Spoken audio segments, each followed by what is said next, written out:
മുതിർന്ന കോൺഗ്രസ് നേതാവായ എം ഹസൻ നമുക്കൊപ്പം ചേരുന്നുണ്ട്. ഈ രാഹുൽ മാങ്കൂട്ടത്തിൻ്റെ കാര്യത്തിൽ മുമ്പെടുത്ത ഒരു സ്റ്റാൻഡിൽ നിന്ന് കോൺഗ്രസ് പിന്നോട്ട് പോയി. ഇന്നലെ UDF കൺവീനറായ അടൂർ പ്രകാശ് പറഞ്ഞത് നിയമസഭാ സമ്മേളനത്തിൽ പങ്കെടുക്കാൻ സംരക്ഷണം ഒരുക്കും. അങ്ങനെയല്ല, ഒരു നിയമസഭാ സാമാജികൻ്റെ അവകാശമാണ് സമ്മേളനത്തിൽ പങ്കെടുക്കുക. ഞങ്ങളതൊന്നും വിലക്കിയിട്ടില്ല. ഞങ്ങളിപ്പോൾ ഇതിനകത്ത് കഴിഞ്ഞ ദിവസം മുഖ്യമന്ത്രി പത്രസമ്മേളനം നടത്തി രാഹുൽ മാങ്കൂട്ടം MLA സ്ഥാനം രാജിവെക്കണം എന്ന് പറഞ്ഞു. തൊട്ടു പിന്നാലെ പാർട്ടി സെക്രട്ടറി ഗോവിന്ദ മാഷ് രാഹുൽ മാങ്കൂട്ടത്തിന് MLA സ്ഥാനം രാജിവെക്കുന്നതിനെതിരായി സമരാഹ്വാനം നടത്തി. നിങ്ങളെല്ലാം ഈ നാട്ടിൽ നടക്കുന്ന സംഭവങ്ങൾ കണ്ടുകൊണ്ടിരിക്കുന്നതാണ്. 1/2 ഡസൻ മന്ത്രിമാര്, MLA-മാര്, ഉന്നത നേതാക്കളടക്കമുള്ളവരുടെ പേരിൽ ഇത്തരത്തിലുള്ള ആരോപണങ്ങൾ ഉയർന്നു വന്നപ്പോൾ, അവരുടെ പേരിൽ കേസെടുത്തപ്പോൾ അന്നൊന്നും ഈ മുഖ്യമന്ത്രി വാ തുറന്ന് ഒരഭിപ്രായം പറഞ്ഞോ? ഇല്ലല്ലോ. ഇപ്പം ഇദ്ദേഹം ഇങ്ങനെ ഈ അഭിപ്രായം പറഞ്ഞിരിക്കുന്നു എന്ന് മാത്രമല്ല, മുഖ്യമന്ത്രി പ്രഖ്യാപിച്ചു ഒരു പോലീസിൻ്റെ സ്പെഷ്യൽ ടീമിനെ വയ്ക്കുന്നു. ആർക്ക് വേണമെങ്കിലും പരാതി കൊടുക്കാം. പരാതി കൊടുക്കുന്നവർക്ക് സംരക്ഷണം കൊടുക്കും.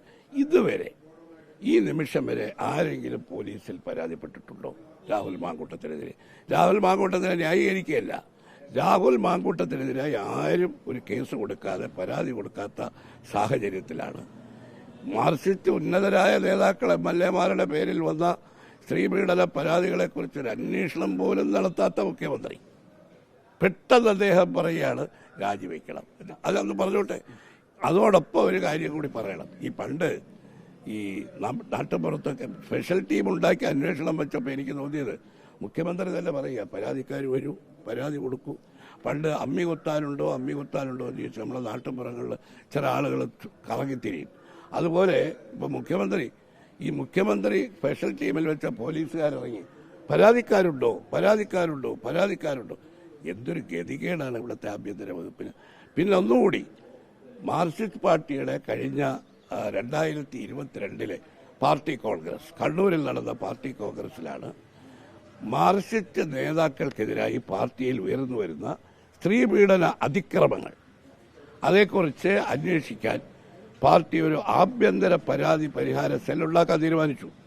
2022 വർഷം 3 കഴിഞ്ഞു. ഇന്ത്യയിലെ ഡൽഹി, ബംഗാൾ, തെലങ്കാന തുടങ്ങിയ സംസ്ഥാനങ്ങളിൽ ആ പരാതി പരിഹാര സെല്ലുണ്ടാക്കി. ഞാൻ 4 പോളിറ്റ് ബ്യൂറോ പരാതിയൊന്നും വരുന്ന സാഹചര്യം ഇല്ലാത്തതുകൊണ്ടാണോ പറഞ്ഞോട്ടെ.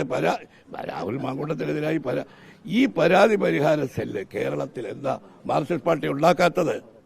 ഇതുപോലുള്ള സ്ത്രീ പീഡകന്മാരെ സംരക്ഷിക്കാൻ വേണ്ടിയിട്ടാണ്. ഒരു കാര്യം നിങ്ങൾ മറക്കരുത്, സ്ത്രീ പീഡകന്മാരെയും കളങ്കിതരായ ഉദ്യോഗസ്ഥന്മാരെയും തന്റെ സ്വന്തം ചിറകിനടിയിൽ ഒളിച്ചു വെച്ച് അവരെ സംരക്ഷിക്കുന്ന മുഖ്യമന്ത്രിയാണ്. ആ മുഖ്യമന്ത്രിക്ക് കുടപിടിക്കുന്ന പാർട്ടി സെക്രട്ടറി രാഹുലിനെതിരായിട്ട് സമരം ആഹ്വാനം ചെയ്താൽ ആ സമരമൊന്നും കേരളത്തിൽ വിലപ്പോകാൻ പോകുന്നില്ല. രാഹുലിനെ കോൺഗ്രസ് സംരക്ഷിക്കുമോ? കോൺഗ്രസിന്റെ പ്രാഥമിക അംഗത്വത്തിൽ നിന്ന് പുറത്താക്കിയ ആളെ രാഹുലിനെ സംരക്ഷിക്കുമോ എന്ന ചോദ്യം തന്നെ അപ്രസക്തം. സമരം വിലപ്പോവില്ല എന്ന് പറഞ്ഞതിന്റെ അർത്ഥം ഷാഫി പറമ്പിലെ റോഡിൽ തടഞ്ഞു നിർത്തി ആക്രമിക്കാൻ പോകുന്നു.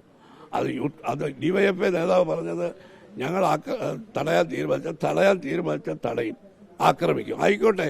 പക്ഷേ ഈ ഗവൺമെന്റിലെ മന്ത്രിമാരും MLA-മാരും ഉന്നത നേതാക്കളുമായിട്ടുള്ള സ്ത്രീ പീഡകന്മാർക്കും ഈ ഷാഫി പറമ്പിലിനെ ഇവർ തടഞ്ഞതുപോലെ തടയാനുള്ള സ്വാതന്ത്ര്യം യൂത്ത് കോൺഗ്രസ്സുകാർക്കുണ്ടല്ലോ. അപ്പം ഞാൻ ചോദിക്കട്ടെ, ഇത്രയും മാതൃകാപരമായ സ്ത്രീപക്ഷ നിലപാട് ഉയർത്തിപ്പിടിച്ചിട്ടുള്ള ഒരു തീരുമാനം എടുക്കാൻ ഞാൻ മാർക്സിസ്റ്റ് പാർട്ടിയെ വെല്ലുവിളിക്കുന്നു.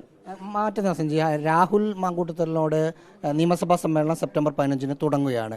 ലീവിൽ പോകാൻ പാർട്ടി ആവശ്യപ്പെടുമോ? അല്ലല്ല, അദ്ദേഹത്തെ പാർട്ടിയുടെ പ്രാഥമിക അംഗത്വത്തിൽ നിന്ന് പുറത്താക്കി. അദ്ദേഹത്തിന് നിയമസഭയിൽ പങ്കെടുക്കണോ ലീവിൽ പോകണോ അദ്ദേഹത്തിന്റെ വ്യക്തിപരമായ തീരുമാനമാണ്. പാർട്ടി അത്തരം കാര്യങ്ങളിൽ ഇടപെടേണ്ട കാര്യമില്ലല്ലോ. നിയമസഭയിൽ വന്നാലും പ്രതിഷേധമുണ്ടാകും എന്നതാണ് CPM പറയുന്നത്. നമുക്ക് കാണാം. നിയമസഭയിൽ പങ്കെടുക്കാനുള്ള അവകാശം ഒരു മെമ്പറുടെ അവകാശമാണ്. അവരുടെ പ്രതിഷേധം അവിടെ പ്രകടിപ്പിക്കട്ടെ. ഇതിനു മുമ്പ് ബദൽ രേഖയുടെ പേരിൽ MV രാഘവനെ മാർക്സിസ്റ്റ് പാർട്ടി പുറത്താക്കി.